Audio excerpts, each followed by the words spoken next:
ask yourself, when will I ever be able to get my own apartment? I want to discuss this topic because I feel like I was that person. I went from living in New York with my parents to moving in Virginia and living with my sister.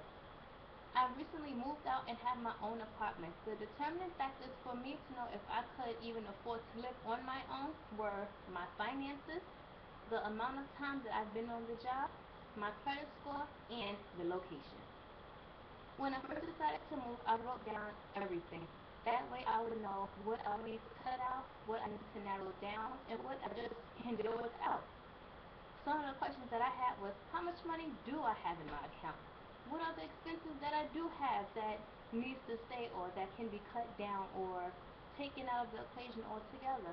Since I have a full-time job and a part-time job, I was able to budget my money and have all of my bills come out of my full-time job, and that way I was able to put my part-time job paycheck straight into my savings account.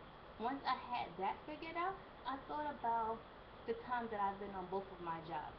I never really thought about such little changes, such as the amount of time that I've been off my job.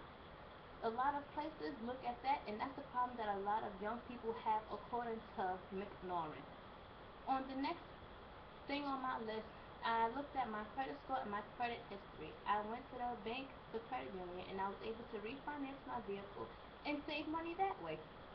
This made me nervous because I'm young and I haven't had credit established long enough. I thought that I would have to have a co-signer in order to get my apartment, but everything worked out at the end. The final decision factor for me was the location. My sister lives in the city, so I wrote down a list and did pros or the cons to weigh my options.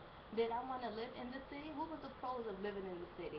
I've been in the city all my life, so I decided to do something different. I decided to move to the county.